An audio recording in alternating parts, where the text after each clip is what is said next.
And I am feeling so small. It was over my head. I know nothing at all. My nationality is actually Kurdish, and me and my family are from Kurdistan. My mum's side is from Kirkuk and my dad's side is from Erbil. In 1991 actually, my mum and my dad fled Kurdistan to go to Iran, and we were denied at their borders, and then we later found refuge in Syria, and we lived in Syria for about 3 years or so in a refugee camp, and later found refuge in New Zealand when they opened their doors up for us, and lived there ever since. Hey, I met you in the dark, you lit me up, you made me feel as though I was enough. I definitely want to be performing in Kurdistan. I've received an overwhelming amount of support on Instagram and Facebook from all my Kurdish brothers and sisters back home. So I love you guys all, and I definitely want to go and pay a visit to my family and to be performing over there really soon. My mum does go back and forth. She has been to visit quite a lot. Me and my siblings, we actually haven't, just because there's so many of us. There's 5 girls and 1 boy. So trying to get all of us to go at the same time is so hard, but my mum definitely is trying to get us to go, so I think this time around we definitely will. And I still speak Kurdish at home, and me and my siblings all do, just because my mum only speaks Kurdish at home. She doesn't want to speak English to us in case we forget the language. So if we want to speak to my mum, we literally have to speak in Kurdish, otherwise we're not going to get anything out of it. So yeah, in our household at home in New Zealand, we all speak Kurdish. Well, I've been singing since I can remember, and I just remember always watching TV and having Britney Spears, Mariah Carey, and Christina Aguilera, Whitney Houston, all on TV.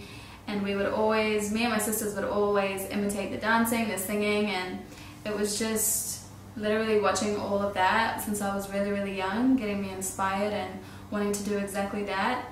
And when I was in primary school in Australia, actually, I was about 9 years old, and I did a talent quest over there. And my family recognized my talent because I received a standing ovation at my school talent quest, and ever since then I've really been wanting to do it professionally since the age of 9. Yeah. At least I can see that I've tried. She is very much so one of my favorite artists. I love her voice, her tone, and the way her songs are written, and just I love music that I can relate to, and her music is definitely music I can relate to, as well as Rihanna actually, and both their voices and their tones are ones I really connect with, so I love that. So my style of music would be a mixture of R&B, pop.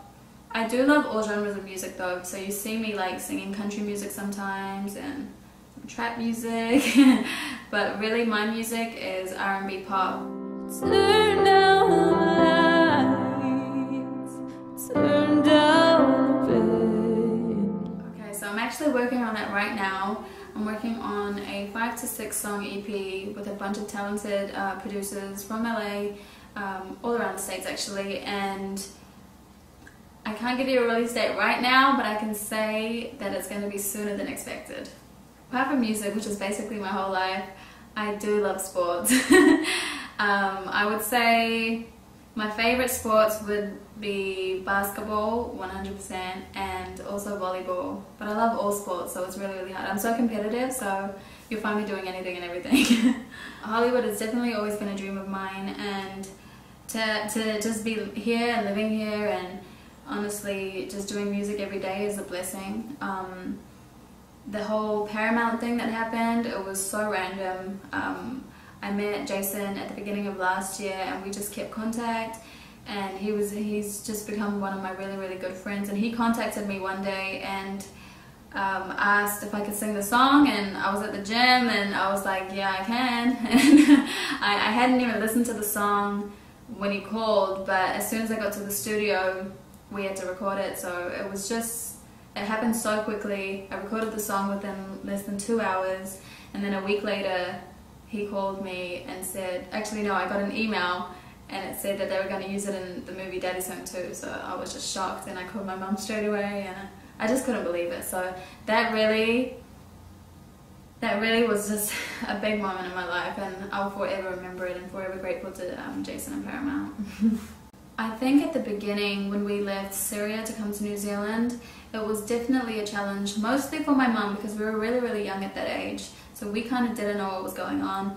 But with my mum and her telling us these stories now, it was definitely things like transportation, language barriers, and honestly when we were younger we really had nothing, and she made it like we had everything, so we really didn't know what was going on. And it was really good though, because that really shaped us into who we are now, and it's helped me grow and be so independent, and allowed me to come out to LA by myself, and it's just made me such a strong person now, and I feel like I can face anything from what we went through back in the past. And it's really shaped me and my sisters, because they're doing amazing things as well. So it's not just me that's out here living my dream, they're all living their dreams as well. Like my sister's a lawyer, one of them's doing business and marketing, one's a civil engineer. So it's literally, our past has really shaped us into who we are now, and has made us really strong and independent individuals. And it's all thanks to my mum, because she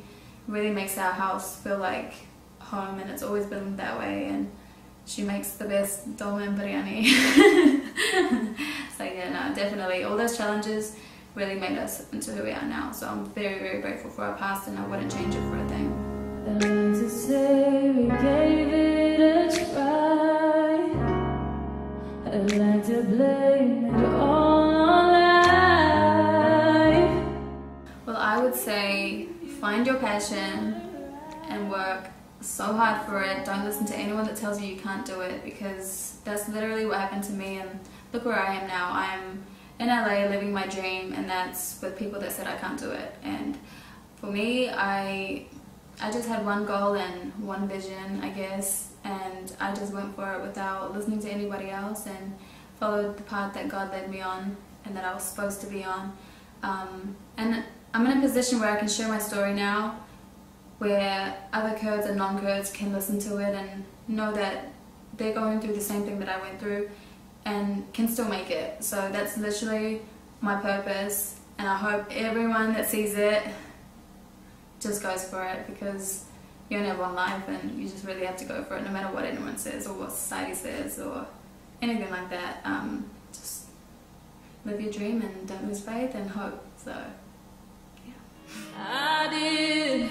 Oh.